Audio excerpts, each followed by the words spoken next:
崩してみなきゃわからんね。だからあんまり悪いこと重ねると。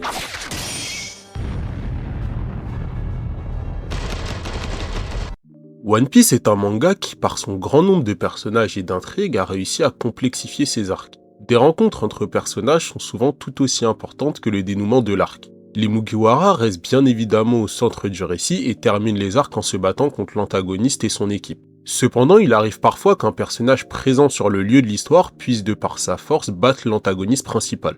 J'ai donc décidé d'aborder 3 cas qui selon moi représentent ce fait. Petit disclaimer avant de commencer, je tenais à vous remercier grandement pour les commentaires et les likes sur les précédentes vidéos, ça me motive énormément.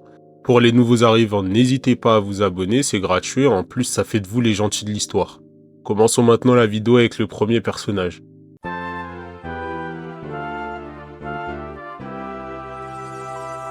Le premier personnage sur qui nous allons nous pencher aujourd'hui est Zeff.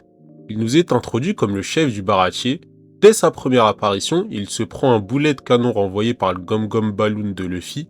Il essaye alors de le forcer à travailler pendant 1 an comme plongeur afin de rembourser les dégâts causés par le boulet. Luffy refuse et se heurte à une personne âgée qu'il dit être en forme. Par la suite, il inflige une correction à Luffy, Sanji et Full Body. Malgré qu'aucun de ces personnages de riposte, on se rend compte qu'il n'est pas n'importe qui.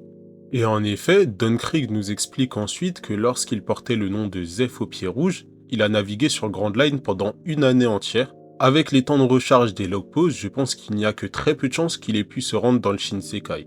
Pour en revenir à sa légende, il est dit qu'il était capable de briser la roche, ce qui est déjà très bien, mais ce qui nous intéresse est qu'il est dit qu'il pouvait laisser ses empreintes dans l'acier. Cette phrase permet de réfléchir au fait qu'éventuellement, il aurait pu infliger des dégâts à Mr. One si combat il y avait eu. Je ne dis pas qu'il est plus fort, mais juste que contrairement à Zoro, dès le début de la confrontation, il aurait pu représenter un danger. Malgré tout, la perte de sa jambe a dû réduire sa force, me direz-vous. Alors oui, d'ailleurs son âge a certainement eu un effet, peut-être moins grave que pour Barbe Blanche et Garp, mais là tout de même. Ce qui m'a poussé à le mettre au-dessus de Don Krieg, malgré tout, est que durant tout l'arc, pas une seule fois il n'a paniqué, cela montre qu'il maîtrise la situation. En plus de cela, dans les actions réalisées, il y a plusieurs faits troublants. Premièrement, lors de l'attaque de Pearl, il arrive de par un mouvement rapide de sa jambe en bois à éteindre les flammes. Cela peut paraître insignifiant, mais pour moi, c'est un prémisse du pied ouragan introduit bien plus tard dans l'œuvre. Il est alors selon moi capable de l'utiliser de son autre jambe, et cela serait cohérent au vu du fait que Sanji utilise le pas de lune et l'incision, qui sont les autres 6 pouvoirs utilisant les jambes. Deuxièmement, selon Zeff, il est capable de battre tous les pirates présents. Ce à quoi Sanji rétorque qu'avec ses 2 jambes, cela serait réalisable. Pour rappel, le sujet est de savoir s'il est capable de battre Don Krieg, et non tout son équipage, ce qui donne donc un point de plus à Zeff. Enfin, lors de l'affrontement de Luffy avec Don Krieg, il parle de la volonté de Luffy et de comment dans le monde de One Piece cela peut surpasser des armes ou une armée. Cela ne vous rappelle rien? Ce que Zeff nous fait ici est une description du Haki. De là, on comprend qu'il a connaissance de ce concept, ce qui corroborerait avec la légende disant qu'il peut laisser ses empreintes sur l'acier. Car pour rappel, Zoro a dû éveiller son Haki afin de blesser Dasbones. Ça reste beaucoup d'hypothèses et d'analyses, mais voilà pourquoi selon moi Zeff est plus fort que Don Krieg sur un duel. Passons maintenant à notre nouveau challenger.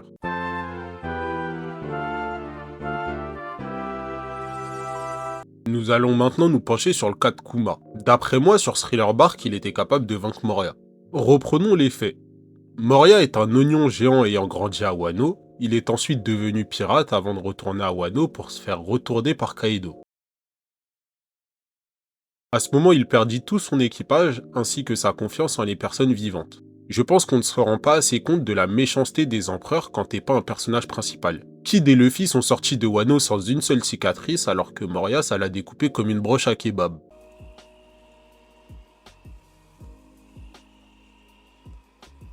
Enfin bref, tout ça nous montre qu'il ressort de sa première traversée avec un traumatisme aussi bien mental que physique. Et cela on le remarque de par son comportement tout au long de son arc. Il ne se déplace jamais pour aller récupérer les ombres, il délègue ça aux zombies. Il ne prend part au combat que lorsque tous les zombies sont KO. Cela montre qu'il ne souhaite plus prendre de risques comme avec l'empereur au 100 bêtes. Et en parallèle de ça, lorsque Luffy tente de l'attaquer, il utilise son double Doppelman afin de ne pas l'affronter. Le pire est qu'au moment où Luffy se débarrasse du clone, Oz apparaît.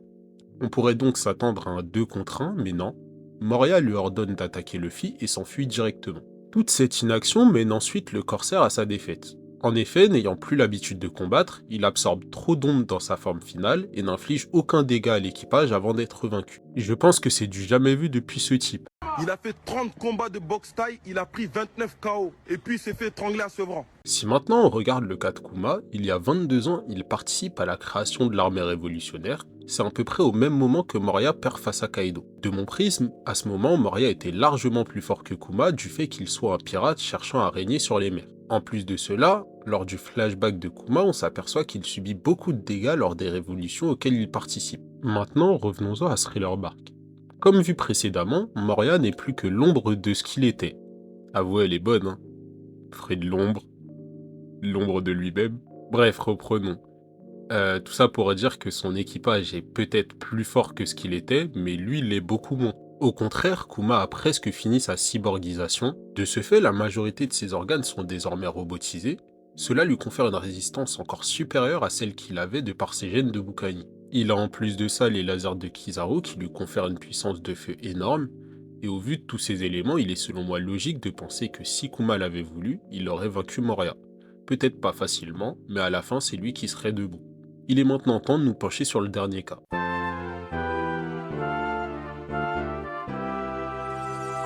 Dressrosa est un arc très dense faisant apparaître pléthore de nouveaux personnages dont le nouvel amiral Fujitora.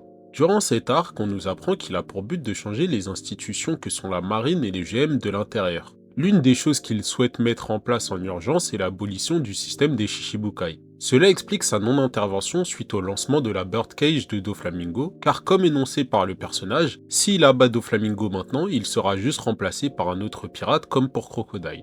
Doflamingo, quant à lui, ne peut s'empêcher de l'attaquer lorsqu'il apprend son réel objectif. De ce fait, on comprend qu'il pense être en capacité de vaincre l'amiral si combat il y a. Mais dans la réalité, c'est tout l'inverse qu'il se passerait comme vu au cours de l'œuvre. Pour commencer, Marineford nous a montré que les amiraux sont capables de rivaliser, voire surpasser les commandants d'empereurs. Ensuite, le combat de Kuzan et Sakazuki nous prouve que les amiraux sont de forces plus ou moins similaires. Je tiens à ajouter que selon moi, Isho et Aramaki sont légèrement inférieurs aux amiraux pré-ellipse. Pour continuer sur la même lignée, l'apparition de Cracker clôt le débat, en nous apportant l'information que Doflamingo est forcément inférieur à un commandant d'empereur. Le personnage nous affirme que Mama l'a déployé uniquement car elle savait que Dofi avait perdu contre Luffy. Et finalement, le dernier argument est que Doflamingo est arrêté par Aokiji sur Punk Hazard.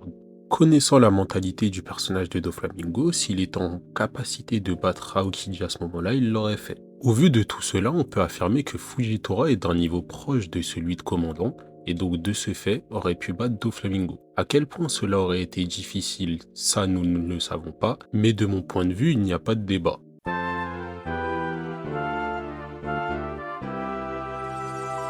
Bon, on arrive à la fin de cette vidéo, merci à vous d'être resté jusqu'ici. J'ai essayé de tester un nouveau format où j'essaye d'interpréter les choses, avec toujours une partie factuelle comme base et une partie théorique qui en découle. J'espère que ça vous a plu, en tout cas c'est tout pour moi. N'hésitez pas à me faire des retours au niveau du son, j'ai essayé d'améliorer ça, dites-moi ce que vous en pensez. On se retrouve la semaine prochaine pour une prochaine vidéo, dites-moi en commentaire si vous avez des sujets que vous souhaiteriez que je traite par la suite, et on se retrouve coming soon. N'hésitez pas à mettre poli en commentaire aussi.